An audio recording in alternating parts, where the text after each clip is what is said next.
Necromancers. Bab 13. Kerangka level 7. Mayat. Diakon mengambil tongkat hitam di samping meja dan berkata sambil berjalan. Penjahat buronan yang Anda bunuh telah melakukan cukup banyak kejahatan di beberapa kota. Kali ini dia datang ke kota Blackstone. Tanpa diduga, dia meninggal di hadapan Anda, di tangan. Surat penunjukan dari departemen ini akan lebih lambat, tetapi juga dapat memberi Anda beberapa manfaat terlebih dahulu. Seperti kerangka hukum. Petik 2. Setelah mendengar ini, Wu Heng merasa tergerak hatinya. Bolehkah aku memanggil Undead sekarang? Itu tidak mungkin sekarang. Tapi kamu bisa memanggilnya terlebih dahulu. Lagi pula, tidak mudah menyimpan mayat dalam cuaca seperti ini. Jika kamu ingin mengeluarkannya, kamu perlu menunjuk seseorang secara resmi untuk turun. Artinya, biarkan dirimu dipanggil terlebih dahulu. Dan kemudian kamu bisa menyerahkan kerangka itu kepadanya setelah penunjukan resmi. Asosiasi profesi tampaknya masih mempunyai pengaruh yang cukup besar di berbagai tempat. Begitu saja, dia yakin atasannya akan mengizinkannya bergabung. Dan dia juga bisa memiliki kerangka itu. Ya, Wu Heng mengangguk dan melanjutkan. Seorang kaki tangan melarikan diri tadi malam. Penjaga Blackstone akan menggeledah area ramai. Tapi Anda harus berhati-hati. Bagus. Keduanya berjalan keluar bersama-sama, menuruni tangga, dan memasuki ruang bawah tanah. Ada beberapa tempat tidur besi yang ditempatkan di ruangan dingin, dan di salah satunya tergeletak tubuh buronan penjahat yang telah dia bunuh. Dia pasti telah mengidentifikasi kembali dirinya. Pakaiannya telah dilucuti dan dia dibiarkan telanjang. Mari kita bertransformasi. Diakon itu berdiri di depan pintu, bersandar pada tongkat kayunya. Wu Heng tidak banyak bicara, dan melangkah maju untuk melepaskan teknik budak tulang. Kemampuan objek yang dipanggil jauh melampaui jangkauan kemampuan pemanggil, dan faktor ketidakstabilan meningkat. Perintah sistem muncul, dan kekuatan mental seseorang mulai terkuras dengan cepat. Pada saat yang sama, daging dan darah mayat mulai berjatuhan, memperlihatkan tulang-tulang di bawahnya. Transformasi segera selesai. Dan kerangka bertulang tebal itu perlahan-lahan duduk. Dalam sepasang rongga mata yang kosong, nyala api jiwa biru samar menyala. Pencuri kerangka, level 7. Tengkorak tingkat ke-7. Dan nama mereka telah berubah. Mereka bukan lagi prajurit kerangka yang bersatu, tetapi menjadi pencuri kerangka. Ini harus dikaitkan dengan karirnya semasa hidupnya. Memiliki api jiwa juga berarti memiliki jiwa dasar. Seperti halnya Teddy yang telah bertransformasi. Kerangka itu turun dari ranjang besi, menatap kedua orang yang hadir dengan mata kosong, lalu berjalan ke sisi Wu Heng. Diakon berdiri di samping dan berkata, "Kamu memang sangat berbakat, tetapi kamu tidak dapat mengambil kerangka ini sekarang untuk menghindari masalah."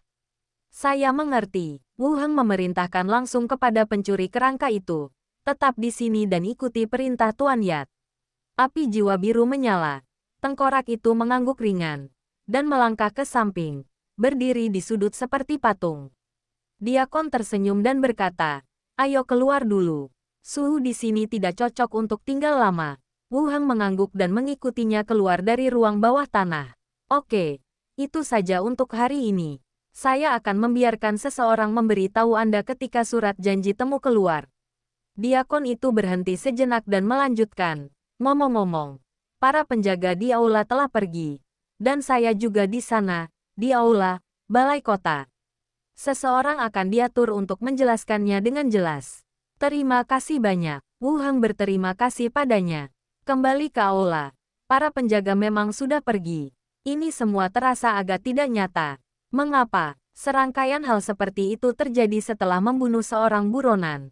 Tetapi saat ini, asosiasi profesi bermanfaat bagi diri mereka sendiri.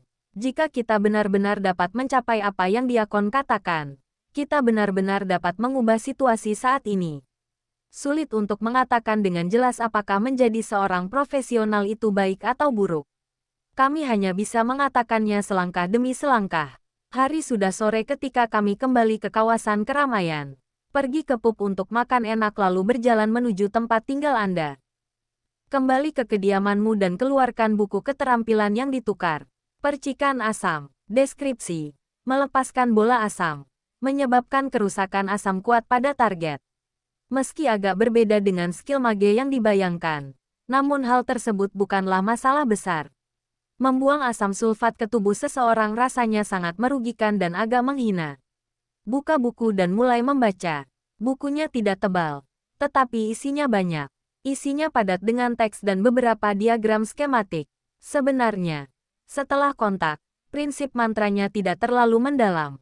Mantra dapat dipahami sebagai transformasi efek independen. Penggunanya dapat membentuk kembali energi di sekitarnya dan kemudian mewujudkannya dengan cara tertentu. Selama Anda dapat menyelesaikan langkah ini, Anda akan dapat melepaskan mantra yang sesuai. Tetapi kesulitannya adalah semua ini dilakukan dalam waktu singkat, dan medan perang sebenarnya tidak memiliki waktu bagi Anda untuk mengucapkan mantra selama 3 hingga 5 menit untuk persiapan. Wu Heng membacanya dengan cermat dari awal ketika dia membuka halaman terakhir. Perintah muncul, membuka keterampilan, percikan asam. Saat perintah itu muncul, Wu Heng juga menghela nafas lega. Mirip dengan buku karir, membacanya dari awal hingga akhir akan membuka kemampuan terkait. Jika tidak, jika dia benar-benar ingin mempelajari analisis, akan memakan terlalu banyak waktu dan tenaga untuk mempelajari suatu keterampilan. Nama, Wu Heng. Pekerjaan, ahli nujum. Tingkat 394/2700. Atribut, kekuatan 9. Ketangkasan 11. Konstitusi 13. Kecerdasan 16. Persepsi 10. Karisma 13. Keterampilan, mantra tulang. Percikan asam. Periksa kolom atribut mata. Dan benar saja, skill menambahkan percikan asam. Selain itu, levelnya telah mencapai level 3, dan atributnya juga telah meningkat pesat. Tutup bukunya dan langsung pergi ke dunia zombie. Dunia zombie, tim kerangka berdiri tegak di atas gedung, seperti prajurit terakota dan kuda yang disusun berjajar. Sekarang tulang-tulangnya terbuka semua. Jika mereka semua memakai baju besi, helm, dan senjata formal, mereka akan merasa hampir sama dengan prajurit dan kuda terakota. Setidaknya tampilan lurusnya persis sama. Anjing kerangka itu berlari dari belakang tim kerangka, berjongkok di tanah dan menatapnya. Tulang ekornya bergoyang tanpa henti, bergesekan dengan tanah. Wu Heng menyentuh tengkorak dan kepala anjingnya, lalu berjalan ke tepi atap dan melihat ke bawah. Hal ini yang menjadi alasan para survivor kemarin. Para zombie yang ada di komunitas tertarik dengan bas tersebut dan bergegas keluar untuk mengejar bas tersebut. Hanya ada 5 atau 6 zombie yang tersisa di bawah, berkeliaran dengan santai. Melihat zombie-zombie tersebut, saya berencana untuk mencoba efek dari skillnya, memadatkan Acid Splash, dan melepaskannya ke salah satu dari mereka. Asam berbentuk bola berwarna hijau tua terbang turun dari atap dan mengenai kaki zombie dengan suara keras. Meski tidak kena, Anda tetap bisa melihat bahwa lokasi yang terkena asam memiliki efek korosif. Tetapi efeknya hanya bertahan beberapa detik dan kemudian menghilang. Halo gelombang, zombie itu dikejutkan oleh serangan mendadak itu, membungkukkan punggungnya sedikit, dan mengaum. Tetapi dia tidak menemukan seorang pria dan seekor anjing kerangka di atap gedung. Efeknya rata-rata, Wu Heng bergumam, tapi dia tidak punya ide untuk terus mencoba kemampuannya. Kenakan baju besi penjahat yang dicari, yang asli sedikit lebih buruk, dan letakkan di tubuh kerangka pengguna pedang. Ikuti aku. Dengan lambaian tangannya, kerangka di belakangnya segera bergerak dan berjalan menuju koridor. Pintu koridor yang tertutup terbuka, dan terdengar suara gerindra. Zombie yang berkeliaran segera melihat kembali ke koridor, meraung dan bergegas menuju koridor pada saat yang bersamaan. Segera setelah dia memasuki koridor, pisau dapur yang tak terhitung jumlahnya jatuh. Potong langsung ke tanah. Bab 14. Surat penunjukan. 5 atau 6 zombie bergegas ke koridor, mendorong dan mendorong. Tetapi yang menyambut mereka adalah pisau dapur yang berjatuhan. Zombie ganas itu langsung terjatuh ke tanah dan tidak pernah bangkit lagi. Pintu koridor ditutup lagi, menghalangi dunia luar. Wu Heng berjalan turun dari belakang kerangka itu dan mulai melepaskan teknik penghancuran tulang. Dan keenam kerangka itu berdiri. Cari pisau dapur untuk kerangka itu dan lihatlah ke langit. Bergabung dengan para profesional dan mempelajari keterampilan hari ini menyita waktu sepanjang hari. Agak beresiko keluar dan membunuh zombie lagi. Jadi kita tunggu sampai besok. Kembali ke kota Blackstone. Makan, berlatih tombak, dan tidur. Hari berikutnya, Wu Heng bangun pagi. Hidup tanpa video game membuatnya energik. Setelah sarapan, kami langsung menuju ruang karir. Tidak banyak orang di sini pagi ini. Wu Heng datang ke konter dan bertanya, "Bantu saya melihatnya. Apakah komisi yang dikeluarkan sudah siap?" "Tuan, tolong tunjukkan kepada saya surat titipan itu. Keluarkan tanda terima dan serahkan. Dan staf akan mulai memeriksa kemajuan berdasarkan nomor di atasnya. Komisi telah selesai. Anda perlu membayar 15 perak dan 32 tembaga lagi." Akhirnya selesai, tetapi harganya juga sangat tinggi. 15 perak cukup untuk membeli 3 pedang besi biasa. Tetapi tidak ada keraguan. Dan dia segera membayar sisanya. Dan menyerahkan obat serta kwitansi tes. Penangkal khusus. Deskripsi. Ramuan yang dibuat untuk racun tetap. Singkirkan penawarnya dan segera kembali ke tempat tinggalmu. Dunia zombie. Pergi ke atas gedung. Keluarkan obat dan kertas dan periksa. Wu Heng tidak memahami alkimia dunia ini. Namun, masih banyak aspek magis dari efek pengobatan ramuan alkimia. Bahkan di dunia modern dengan teknologi canggih, sulit bagi obat-obatan yang diproduksi untuk mencapai efek langsung. Jika dunia modern tidak menjadi seperti ini, Anda pasti bisa menghasilkan banyak uang dengan membuka perusahaan farmasi. Selain obat, ada juga yang diberikan spraynya. Pada lembaran kertas itu tertulis hasil pemeriksaan inti jenazah dan bahan-bahan untuk meracik obat. Ini semua adalah permintaan yang diajukan oleh Wu Heng di komisi. Selama pengujian, disebutkan neurotoksin, racun mayat, dan zat beracun lainnya. Sedangkan untuk penggunaan inti mayat, disarankan sebagai bahan alkimia, dan tidak disebutkan untuk dikonsumsi langsung. Adapun ramuan penawarnya, namanya rumit, bahkan tidak bisa dikenali. Setelah melihat sekilas, dia langsung menyimpannya. Keluarkan sisa inti mayat, dan sisihkan penawarnya. Inti mayat ini sudah ada di tangan saya selama beberapa hari. Untungnya, baunya tidak menyengat. Jika tidak, uang Anda akan terbuang percuma. Setelah mendisinfeksi dengan anggur putih, dia mengangkat kepalanya dan menelannya tanpa ragu-ragu. Awalnya saya tidak merasakan apapun. Konstitusi +2, kekuatan +1, agility +2. Permintaan sistem langsung muncul. Sebelum Wu Heng bisa bahagia, sensasi terbakar menyebar dari perut ke seluruh tubuhnya. Pembuluh darah berwarna ungu kebiruan mulai muncul di lengan dan leher. Dan pada saat yang sama rasa terbakar berubah menjadi perih yang menusuk jantung. Rumput, benar-benar beracun. Melambai, buka penawarnya dan tuangkan langsung ke perut Anda dalam satu tarikan napas. Meminum larutan obat tersebut, rasa sakitnya mereda, dan pembuluh darah ungu yang menyebar di tubuh mulai menghilang sedikit demi sedikit. Akhirnya menghilang. Sekitar 5 atau 6 menit kemudian, Wu Heng terbaring di tanah, terengah-engah. "Hah, gelombang, syukurlah aku menyesuaikan penawarnya. Kalau tidak aku mungkin akan bunuh diri." Ketika rasa sakit benar-benar hilang dan pikiran menjadi jernih, kegembiraan yang tak dapat disembunyikan akan muncul di hati saya. 5 atribut lagi ditambahkan. Dalam hal peningkatan, telah ditingkatkan 2,5 level. Atribut, kekuatan 10, ketangkasan 13, konstitusi 15, kecerdasan 16, persepsi 10, karisma 13. Meskipun poin atribut ditambahkan ke fisik, kekuatan, dan kelincahan, atribut tersebut dapat secara langsung tercermin dalam kondisi fisik, dan level tinggi apapun akan bermanfaat. Dan tidak hanya kecerdasan yang berguna bagi para penyihir. Senang sebentar dan sedikit tenang. Keluarkan formula ramuannya dan periksa kembali. Begitukah?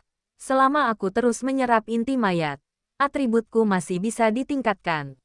Jika dugaan ini benar, maka atribut Anda akan ditingkatkan tanpa batas. Meskipun peningkatan atribut yang dihasilkan dari peningkatan tidak tinggi, atribut tersebut masih dapat ditingkatkan melalui inti mayat. Keduanya dapat saling melengkapi. Setelah istirahat sejenak, saya merasa tidak ada perasaan aneh di tubuh saya. Teruslah bangun dan arahkan kerangka untuk memulai operasi leveling hari ini. Suatu malam berlalu, dan 3 zombie lagi berkeliaran di lantai bawah yang bersih. Buka pintu tangga dan langsung berikan perintah. Serang. Detik berikutnya, sekelompok kerangka seperti naga panjang keluar dari koridor, menerkam zombie di luar. Zombie-zombie itu terlempar ke tanah oleh sekelompok kerangka yang berkerumun. Sebelum mereka dapat mengangkat kepala, pisau dapur dan palu yang tak terhitung jumlahnya jatuh, menghantam mereka ke dalam genangan lumpur. Pergerakan di sini juga menarik perhatian para zombie di dekatnya. Dia bergegas dari koridor terbuka dan dari belakang gedung. Serang. Wu Heng juga berjalan keluar koridor dan meneriakkan perintah. Semua prajurit kerangka mengangkat pisau dapur mereka dan bergegas menuju zombie. Suara menderu dan menebas merupakan satu suara yang terus-menerus. Bang bang bang, gelombang gemerincing. Kaca bangunan di depan pecah satu demi satu, dan zombie berjatuhan dari jendela pecah di lantai atas. Yang lebih tinggi hancur berkeping-keping, sedangkan yang lebih pendek merangkak ke depan dengan anggota tubuh bagian bawah patah. Banyak zombie bergegas keluar dari berbagai tempat dan bergegas menuju kam kerangka. Meskipun masih dalam jangkauan kerangka, itu masih lebih dari yang saya perkirakan dari atas gedung. Anjing kerangka akan melompat keluar dari kam kerangka dari waktu ke waktu, menjatuhkan satu atau dua zombie, menggigit leher mereka dan menggelengkan kepala dengan liar. Saat para zombie datang, mereka langsung melompat kembali ke belakang kerangka tersebut, tak lupa mengayunkan pinggangnya ke arah kerangka tersebut sebanyak 2 kali. Makna ejekan dan provokasi sangat kuat. Wu Heng berdiri di belakang kerangka itu, mengamati pemandangan sambil melepaskan teknik budak tulang. Untuk mengisi kembali jumlah kerangka yang hilang, jumlah mereka semakin sedikit, dan pada akhirnya hanya tersisa beberapa yang tersebar. Begitu pula para zombie yang melompat dari gedung dan mematahkan kakinya, masih bersikeras untuk merangkak ke arah ini. Pergi. Bunuh yang lumpuh itu. Wu Heng memerintahkan anjing-anjing kerangka itu. Anjing kerangka itu mengayunkan ekornya dan melompat langsung keluar dari kelompok kerangka tersebut, membunuh zombie yang merangkak di tanah satu persatu. Segera, ada 30 atau 40 mayat zombie bertumpuk di lantai bawah. Biarkan para kerangka mengumpulkan semua mayat dan menumpuknya di sebuah bukit. Wu Heng mulai melepaskan teknik servis tulang. Panggil beberapa orang dan istirahat sejenak untuk menghindari kelelahan mental yang berlebihan. Dia tidak ingin merasakan perasaan memutar otak itu lagi. Secara bertahap langit menjadi gelap kembali. Melihat sisa mayat yang belum diubah, saya melepaskan ide untuk mengubahnya dalam semalam. Tidak bisa mengapung. Cukup diam dan berkembang. Kembali ke kota Blackstone, Wu Heng makan malam di kedai minuman. Dalam perjalanan, saya juga mendengarkan beberapa informasi yang dibicarakan oleh para peminum. Rumah bordil mana yang mendapat diskon? Harga toko pandai besi naik karena bijinya tidak mencukupi. Ini adalah cara paling efektif baginya untuk memahami dunia. Tanyakan pada orang lain. Terkadang Anda akan menarik perhatian. Dan Anda juga bisa mendapatkan banyak informasi berguna dengan mendengarkan orang lain menyombongkan diri. Setelah makan dan minum, kami mulai berjalan menuju tempat tinggal kami. Saya merasa cukup puas. Sudah berubah. Hal-hal baik terjadi satu demi satu dalam 2 hari terakhir. Dan saya merasa keberuntungan saya meledak. Semuanya berjalan lancar dan masa depan menjanjikan. Anda harus bertahan hidup, meningkatkan atribut Anda, dan meningkatkan jumlah kerangka. Wu Heng menekankan, berjalan cepat menuju kediamannya. Namun, begitu dia berbelok ke gang tempat tinggalnya, tiba-tiba langkah kakinya terhenti. Cepat mundur dari gang dan buka sarungnya. Di depan pintu rumahnya, 3 sosok berdiri. Ada laki-laki dan perempuan. Dan ada lagi yang berbalut jubah hitam. Tidak jelas apakah dia laki-laki atau perempuan. Penjahat yang dicari datang untuk membalas dendam. Ini belum gelap. Mata Wu Heng waspada. 3 orang di gang juga memperhatikan pergerakan tersebut. Dan salah satu dari mereka berkata, Wu Heng. Teman-teman, ada apa? Surat penunjukan dari departemen ini telah dikeluarkan. Diakon meminta saya untuk mengirimkannya kepada Anda, serta kerangka Anda. Saat dia berbicara, salah satu dari mereka menurunkan tudung sosok di belakangnya, memperlihatkan seorang prajurit kerangka dengan api jiwa menyala di matanya. Sedikit bekas di mandibula terbukti menjadi buronan yang dibunuh Wu Heng. Maaf. Silakan masuk. Wu Heng meminta maaf. membuka pintu dan mengundang mereka berdua ke dalam rumah. Selain kerangkanya sendiri, total ada 2 orang yang datang. 1 pria dan 1 wanita. Pria itu mungkin berusia 40-an. Dengan rambut coklat ditarik ke belakang. Wajah serius dan tegas. Mengenakan baju besi perak.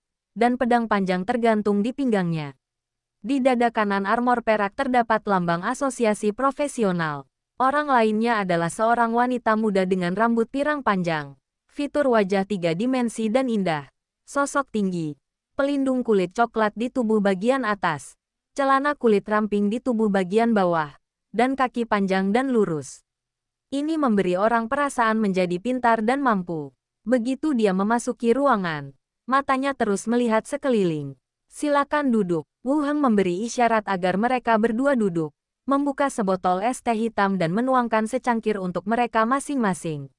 Setelah dia juga duduk, pria itu mengeluarkan sesuatu. Dia meletakkannya satu persatu di atas meja kayu dan berkata, "Nama saya Al Teluk, kapten tim keempat yang ditempatkan di kota Blackstone. Ini adalah anggota, Kavina." Wanita itu mengangguk. "Baiklah. Selamat siang, kalian berdua." Kapten Parubaya meletakkan barang-barang di tangannya di atas meja satu persatu dan berkata, "Ini adalah surat penunjukan dan baju besi yang dikeluarkan oleh asosiasi. Simpan dengan hati-hati. Baju besi itu hanya hadiah kesejahteraan dan bukan wajib untuk dipakai. Ada juga hadiah armor, yang sangat bagus." Pihak lain melanjutkan, "Menurut alokasi asosiasi profesional kota Blackstone, Anda akan menjadi anggota tim keempat mulai sekarang." Wu Heng mengerti mengapa kedua orang ini datang. Ternyata tim telah terpecah. "Oke, apakah hanya ada 3 orang di tim kita?" Wu Heng bertanya dengan rasa ingin tahu. "Tim profesionalnya antara 3 sampai 5 orang. Tim kami masih baru. Saat ini kami hanya bertiga. Tim profesional terutama bertanggung jawab atas penyelamatan profesional dan membantu penjaga setempat. Jumlah orang yang melakukan patroli tidak akan sebanyak itu. Jika jumlah orang terlalu banyak, maka akan menimbulkan resistensi lokal." Kapten melanjutkan, "Kita harus menjalankan misi besok. Kita akan berangkat pagi-pagi sekali dan berkumpul di gerbang kota barat. Jangan terlambat." Wu Heng tertegun. "Begitu cepat?"